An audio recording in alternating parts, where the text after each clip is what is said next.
Así que si tú eres estudiante bíblico y te gusta tomar notas, te animo a que tomes el pasaje bíblico que estaremos estudiando y el título de nuestro estudio del día de hoy. El pasaje bíblico que estaremos estudiando es Marcos capítulo 2, del verso 23 al 28. Lo vuelvo a repetir, Marcos capítulo 2, del verso 23 al 28. El título de nuestro estudio de esta mañana es Un día de descanso. Lo vuelvo a repetir, un día de descanso. Así que acompáñame por favor en tu Biblia o aparato electrónico y vamos a ir a Marcos capítulo 2 e iniciaremos leyendo verso 23 donde nos quedamos el estudio anterior. Acompáñame en tu Biblia o aparato electrónico, Marcos capítulo 2, y vamos a iniciar leyendo verso 23. Dice: aconteció que al pasar él por los sembrados un día de reposo, sus discípulos andando comenzaron a arrancar espigas. Marcos inicia hablándonos de Jesús y sus discípulos, y nos dice que Jesús y sus discípulos andaban por un sembradillo, y que sus discípulos tomaron espigas, grano de trigo. Pero también nos dice en qué día. ¿Te diste cuenta? En el verso 23 hicieron esto. Y es algo muy interesante porque esta palabra muchas veces la vamos a ver en los evangelios, en la palabra de Dios. Fíjate en el verso 23 en qué día hicieron esto. Dice en el verso 23 a la mitad, en un día de reposo. ¿Sabes qué era un día de reposo? Podrás preguntarte. Esta palabra muchas veces la vas a encontrar en tu Biblia. ¿Sabes? El día de reposo se conocía también como el día del Sabbat. La palabra Sabbat en el original significa descanso. Era un día de descanso para el pueblo judío. ¿Qué tenía de especial este día? Tenía mucho de especial, aparte que era de descanso. Pero era especial porque Dios lo había instituido. ¿Sabes? En el libro de Génesis nos dice cómo Dios creó todo lo que podemos ver hoy. La Biblia nos dice que en 6 días Dios hizo la creación y el séptimo descansó. ¿Y sabes qué hizo Dios? Miró que todo era bueno. Entonces instituyó ese día para su pueblo judío para que descansara. ¿Cuál era el propósito de Dios en este día? El propósito de Dios de dar un día de descanso a su pueblo es para que descansaran física y espiritualmente. ¿Sabes? No solamente el hombre descansaba su familia también físicamente. No solamente descansaba el hombre, como la familia, también descansaba el esclavo, el siervo, que en aquellos días existía. No solamente era de bendición para la familia, también para el esclavo y el siervo. Pero también la Biblia nos dice que también descansaban los animales, como las bestias que usaban para trabajar, los ganados, las tierras. ¿Sabes? Era un día de bendición para todos. Todos descansaban. Por eso era importante para Dios. Ese era el propósito de Dios, que descansaran físicamente. Pero, ¿sabes? También espiritualmente. La Biblia nos dice que Dios descansó el séptimo día y miró que todo era bueno.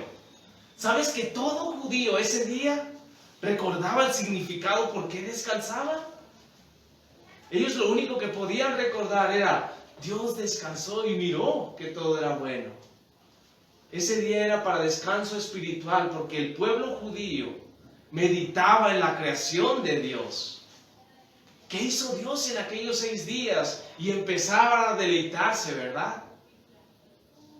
Era descanso espiritual. Era recordar quién era su Dios. A qué Dios servían, a un Dios majestuoso que creó todas las cosas y todo es por Él y para Él. ¿Te imaginas estar recordando eso cada día en nuestras vidas? Es un descanso espiritual. Muchas veces nos podemos concentrar en la prueba, en la situación en la que estamos, en el problema en el que estamos. Pero sabes, Dios quiere que descanses en Él. Y por eso Él puso un día específico para que el pueblo descansara espiritualmente. ¿Sabes? No solamente el hombre o la familia meditaban en Dios. Ese día era específico para las generaciones tras las generaciones. Era un tiempo donde el papá como la familia estudiaban de Dios y meditaban en Él, pero también les inculcaban a sus hijos en que Dios creía. ¿Por qué tenían que descansar ese día? ¿Y cuál era el propósito de Dios para ellos? Entonces, ¿te imaginas tener un día como este? Lleno de bendición, descanso físico como espiritual. Dios quiere que tengas ese día tú de igual forma. ¿Sabes? Ese día yo lo puedo imaginar como el día de hoy. Cuando tú tomas este día para descansar. Cuando tú tomas este día para tu familia, para tu hogar, para tus hijos. Para amarles, para compartir un tiempo con ellos. Pero también un descanso espiritual cuando nos reunimos como iglesia. Y estudiamos de nuestro Dios. Recordamos quién es nuestro Dios. Y en Él podemos descansar. ¿Sabes? Hay una necesidad en nosotros de venir a escuchar de Dios. Por eso estamos aquí. Y créeme, Dios quiere que tengas descanso espiritual por medio de estarnos reuniendo. Por eso te animo y te felicito el que estés aquí esta mañana acompañándonos. De igual a ustedes forma que nos están acompañando por medio de la transmisión en vivo. ¿Sabes? Es muy importante que seas fiel en el día que Dios o que tú has puesto para ir a la iglesia. Sé fiel los domingos. Sigue asistiendo. Que nada quite ese día. ¿Está bien? Reúnete en tu iglesia, sé fiel. De igual forma, ven con tu corazón dispuesto a escuchar la palabra de Dios. Ven con tu corazón dispuesto a meditar en la palabra, como ese pueblo meditaba en la obra de Dios. Trae a tus hijos para que conozcan del Dios que sirves y amas y te ama.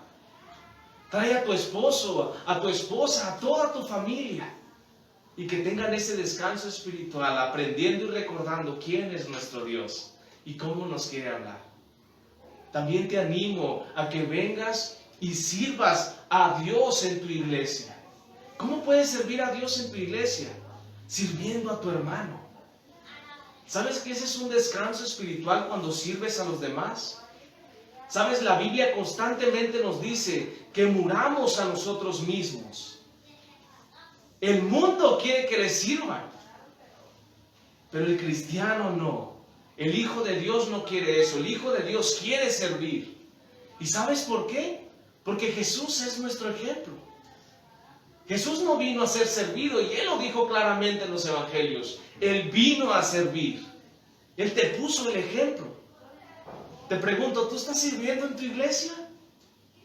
Si no lo estás haciendo, te animo a que lo hagas. Ora a Dios. Dile, Señor, ¿en qué ministerio tú me ocupas? ¿En qué ministerio puedo servirte? Y sabes, vas a ser de gran bendición para aquellas personas que vienen a la iglesia. Dios nunca nos ha ocupado. Él es Dios. Pero Él quiere bendecir tu vida, tu matrimonio, tus hijos, tu familia.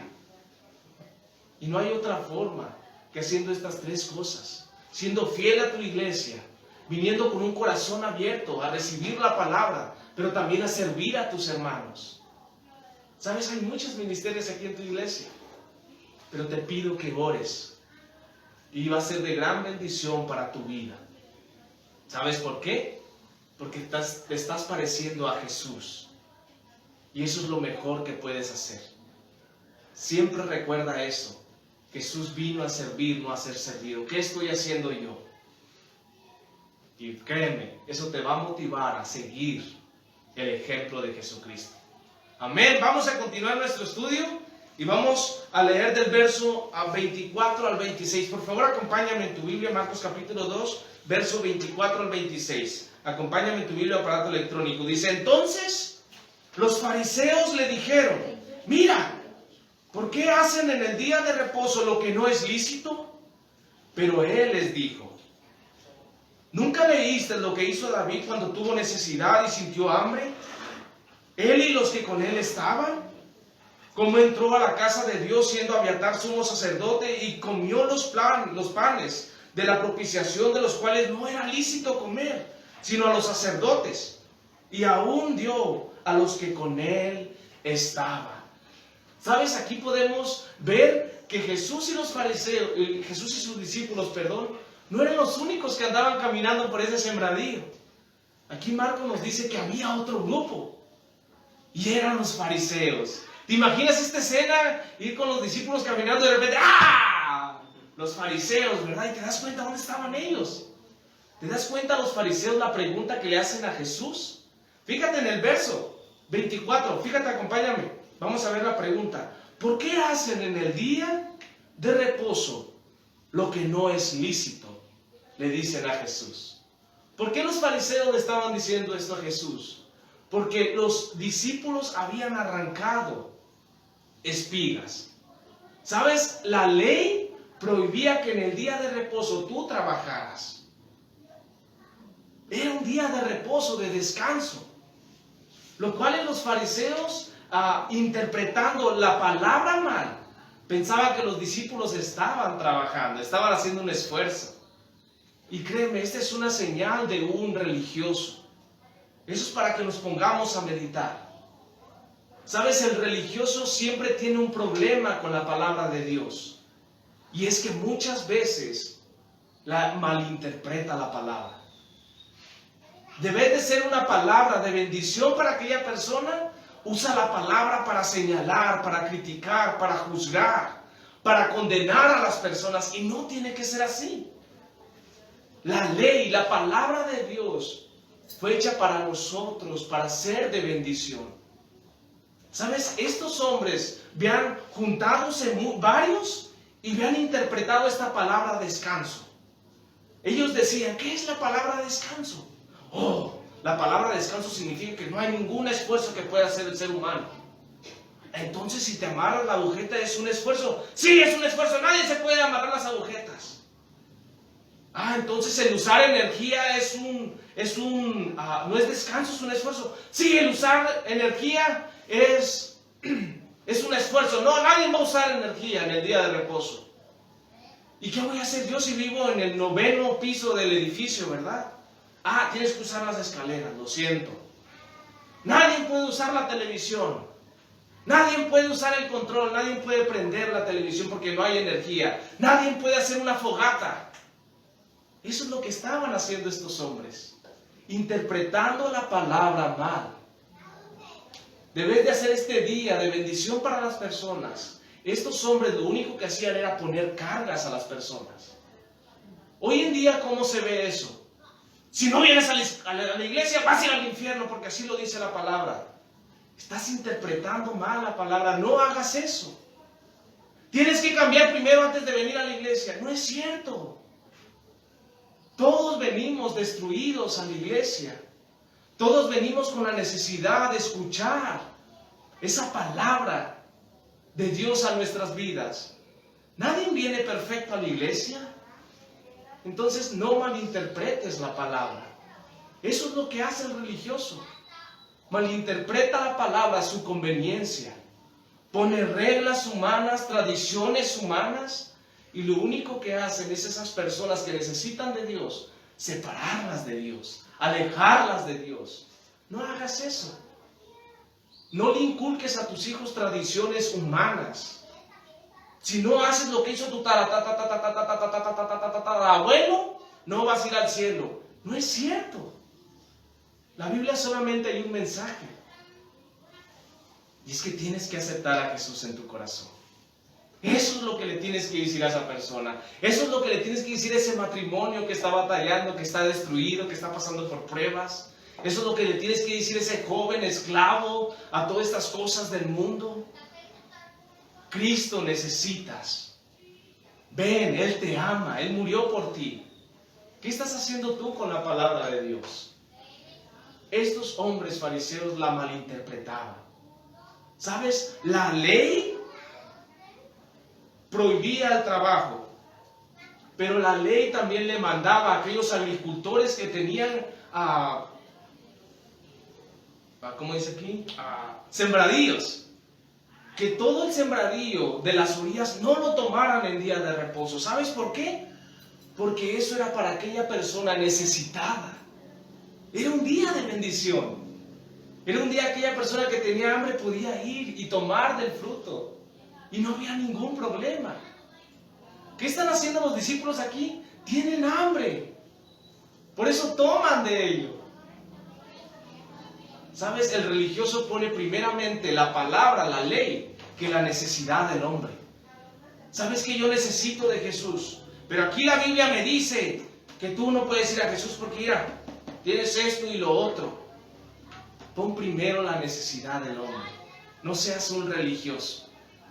Fíjate cómo Jesús les contesta a estos hombres. Y de eso podemos aprender nosotros. Acompáñame. En el verso 25. Fíjate cómo Jesús les contesta. Marcos capítulo 2, verso 25. Pero Él les dijo: ¿nunca leíste lo que hizo David cuando tuvo necesidad y sintió hambre, él y los que con él estaban? ¿Sabes qué es lo que hace David? Jesús, perdón, y es una gran lección para nosotros. Te voy a decir primero lo que no hace Jesús. Aquí dice, Jesús les dijo: te voy a dar un pensamiento profundo de lo que me estás diciendo tú. Te voy a dar lo que yo siento en mi corazón. Te voy a decir esa idea que yo tengo sobre la pregunta que me... Eso no hace Jesús. Jesús les dice: ¿no has leído? ¿No has ido a la palabra? Yo te voy a llevar a la palabra. Ven, vamos a la palabra. Y la palabra es la verdad.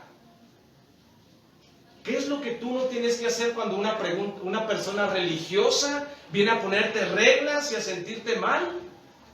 Tú no tienes que darle tu opinión o ponerte a discutir con esa persona. Tú solamente lo tienes que llevar a la palabra. ¿Está bien? ¿Sabes? Hay esas personas religiosas, pero también hay personas con preguntas. Tienen la necesidad de conocer de Dios. Cuando se te acerca ese joven y te dice: oye, ¿qué dice la Biblia acerca de mi corazón? ¿Sabes? Yo siendo mujer, como hoy en día lo vemos, y es algo natural hoy en día, yo siendo mujer estoy sintiendo algo por aquella mujer. Siento algo en mi corazón. ¿Qué dice la Biblia del corazón? Tú eres de esos hombres que le dices: te voy a dar un consejo. No te voy a llevar a la Biblia. Ahorita vamos a dejar la Biblia a un lado. Te voy a dar un pensamiento profundo que tengo. Escucha tu corazón. ¿Has escuchado eso?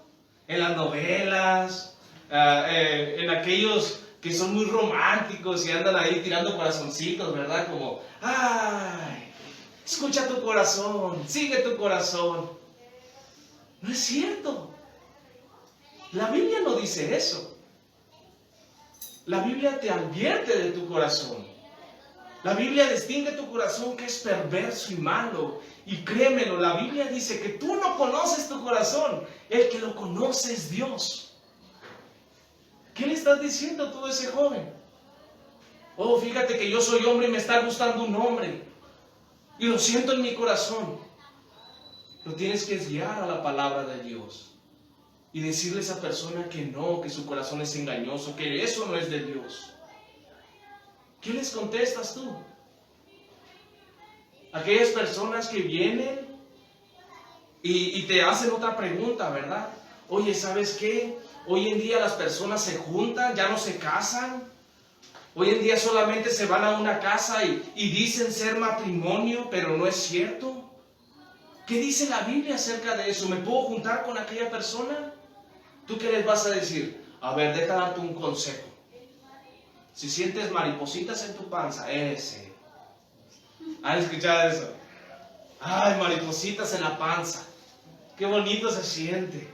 De seguro es esa persona con la que me tengo que ir a vivir a una casa. Es esa persona con la que me tengo que casar. Gloria a Dios si te quieres casar. Pero ¿sabes qué dice la Biblia? Ella te da un perfil de esa persona que tú tienes que buscar, que tú tienes que esperar en él. Y es un hombre que tema a Dios, que ame a Dios, que sirva a Dios. Es un hombre que le haya entregado la vida a Jesús, que sea fiel en su iglesia, que ame a las personas. Ese es el perfil que Dios te pone. Primeramente, el primer paso es que sea creyente. La Biblia nos habla mucho de estar con una persona que no cree lo mismo que tú. Y créeme, nunca van a ser de bendición. ¿Qué dice la Biblia acerca del matrimonio? ¿Por qué Dios creó el matrimonio? ¿Cuál es el propósito del matrimonio? ¿Qué le dices tu pensamiento? Oh, es que la mujer pues tiene que servir a su marido y pues el esposo tiene que trabajar y ese es el propósito de Dios para el matrimonio. No es cierto. ¿Sabes cuál es el propósito del matrimonio? Que el matrimonio representa nuestra relación con Cristo. Eso es lo que representa un matrimonio. El hombre ama a su esposa y la mujer es ayuda idónea, se somete a su esposo. Cristo es nuestra cabeza. Y nosotros por amor a Cristo, no porque nos obligan, no porque tenemos miedo a que nos diga algo feo, por amor nos sometemos a Él. Ese es el papel de la mujer en un matrimonio, someterse a su marido, mostrarlo. Así como el hombre, la iglesia se somete a Cristo. Y el hombre, ¿cuál es su papel? Amar a su esposa. Créeme, Dios te quiere utilizar a ti como matrimonio para ser de bendición para las personas, para que puedan entender cuál es el propósito de Dios para los matrimonios. ¿Sabes? Es de gran bendición cuando una pareja quiere hacer las cosas correctamente, quiere casarse, quiere formar una familia. Y lo más hermoso es cuando crecen en la iglesia, cuando quieren hacer las cosas bien, porque Dios bendice eso. ¿Qué haces tú? ¿Les das tus pensamientos? Por favor, no lo hagas ya. ¿Qué opinas de aquellos religiosos cuando ven a los muchachitos y dicen, de seguro ese chamaco ha de ser hijo del diablo porque trae aretes? Está lleno de aretes, no te cases con él. Él no es hijo de Dios. O probablemente aquellos que tienen tatuajes, ¿verdad? Rápido los criticas, los juzgas con la palabra sin conocerlo. Tiene lentes, de seguro ha de estar haciendo cosas malas. No, eso no dice la Biblia. ¿Por qué juzgas a las personas? Ámales. Y si son creyentes, gloria a Dios, Dios va a trabajar en ellos, pero no seas tú de tropiezo, no seas un hombre religioso. Estos religiosos lo que estaban haciendo, malinterpretando la palabra de Dios. De ser un día de bendición, era un día de carga. Jesús nos da el ejemplo. Fíjate cómo lo guía a estos fariseos a la palabra. Verso 26, acompáñame por favor en tu Biblia. Dice, hablando de David, ¿cómo entró a la casa de Dios siendo Abiatar sumo sacerdote y comió los panes de la propiciación, de los cuales no es lícito comer sino a los sacerdotes, y aún dio a los que con él estaban? ¿Sabes? Jesús está citando 1 Samuel capítulo 22. Y la Biblia nos dice que David huía del rey Saúl porque lo quería matar. Y David en su desesperación, en su necesidad, fue al templo de Dios, al sumo sacerdote, y le pidió unos panes, comida. Y sabes, eso sí no era correcto. Esos panes solamente los podían comer los sacerdotes. Pero ¿qué es lo que hace este sacerdote? Le dice, no te voy a dar porque no es lícito, muérete de hambre, David. No hace eso el sacerdote. El sacerdote mira la necesidad de David. ¿Qué es lo que hace? Le da los panes, no solamente a David, sino a los que iban con él. Jesús muchas veces habló de tener misericordia. Algo que no merece aquella persona, pero tú pones primeramente la necesidad. ¿Sabes que Dios tuvo misericordia de ti y de mí? ¿Sabes que tú y yo no merecíamos conocer de Él? ¿No merecíamos su amor, su sacrificio? ¿Pero qué hizo Él? Miró tu necesidad. El Padre miró la necesidad del hombre y sabía que necesitaba un sacrificio, un cordero, y mandó a su Hijo Jesús a morir por la humanidad. ¿Por qué? ¿Porque miró una humanidad justa, una humanidad buena? No, porque puso primeramente la necesidad de nosotros. Dios tuvo misericordia. ¿Qué haces tú cuando viene una persona con necesidad? No seas un religioso. Ama a esa persona. Ten misericordia como Dios tiene misericordia de ti cada día. Amén. Gloria a Dios, porque Dios nos recuerda lo que ha hecho por nosotros. Y eso es suficiente para nosotros dar misericordia, amar a las personas y no son religiosos. Vamos a continuar y vamos a terminar nuestro estudio leyendo versos 27 y 28. Acompáñame en tu Biblia, por favor. Versos 27 y 28. Jesús les va a dar el propósito del día de reposo. ¿Cuál es el propósito del día de descanso? Acompáñame leyendo versos 27 y 28. Dice, también les dijo, el día de reposo fue hecho por causa del hombre, y no el hombre por causa del día de reposo. Por tanto, el Hijo del Hombre es Señor aún del día de reposo. ¿Te das cuenta en el verso 27 cuál es el propósito de este día? Acompáñame otra vez. El día de reposo fue hecho ¿para qué? Por causa del hombre, y no el hombre por causa del día de reposo. ¿Qué quiere decir Marcos con esto? Que el día de reposo fue hecho para bendición del hombre, no lo contrario. El día de descanso era con el propósito de bendecir a su pueblo, pero los religiosos estaban haciendo todo lo contrario.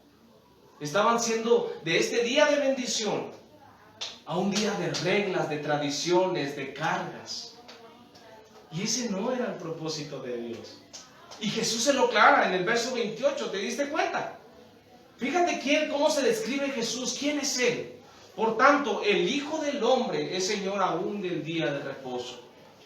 ¿Sabes? Esta palabra muchas veces la vamos a escuchar en los evangelios. Y es el Hijo del Hombre. Muchas veces Jesús se va a describir o se va a presentar como el Hijo del Hombre. ¿Qué significa el Hijo del Hombre? Probablemente tú y yo no podemos entender esta palabra o qué se significaba, pero el pueblo judío sí sabía. Esta palabra específica, el Hijo del Hombre, significaba mucho. ¿Sabes por qué? Acompáñame a Daniel, por favor. Acompáñame al libro de Daniel, capítulo 7. Y vamos a leer del verso 13 al 14. Está en tu pantalla de igual forma. Daniel capítulo 7, verso 13 al 14. Fíjate lo que nos dice, hablando de Daniel.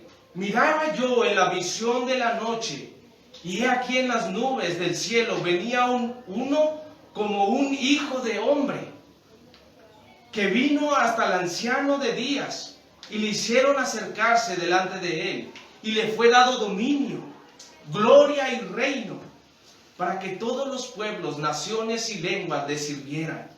Su dominio es dominio eterno, que nunca pasará, y su reino uno, que nunca será destruido. ¿Sabes? Todo judío conocía esta palabra, el Hijo del Hombre. Jesús estaba diciendo, yo soy aquel Hijo del Hombre que iba a venir, que iba a reinar. Yo soy Dios mismo aquí en la tierra, y por lo tanto, yo siendo Dios mismo, el Señor, yo soy aún dueño del día de reposo.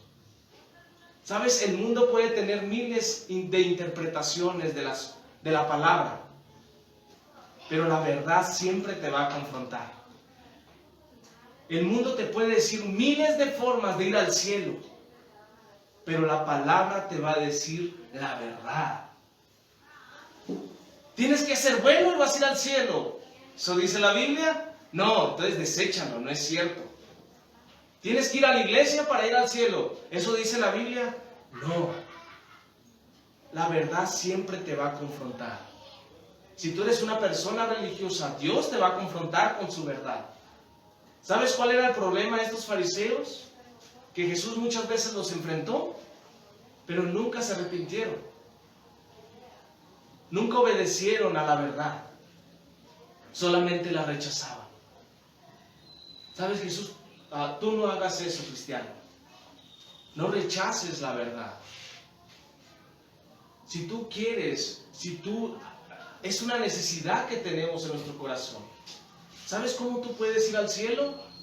La Biblia nos muestra la verdad y te dice que tienes que nacer de nuevo. No hay otra verdad. No hay otra forma de ir al cielo. La palabra te dice solamente tienes que aceptar a Jesucristo como tu Señor y Salvador, y tus pecados van a ser perdonados, y tú vas a poder tener una relación con Dios, y tú vas a ir al cielo por medio de Jesús. Jesús dijo, yo soy el camino, la verdad y la vida. ¿Hay otros caminos? Claro que hay otros caminos, pero no para ir al cielo. Jesús es el camino para ir al Padre. Jesús es la verdad. Jesús es la vida. Tienes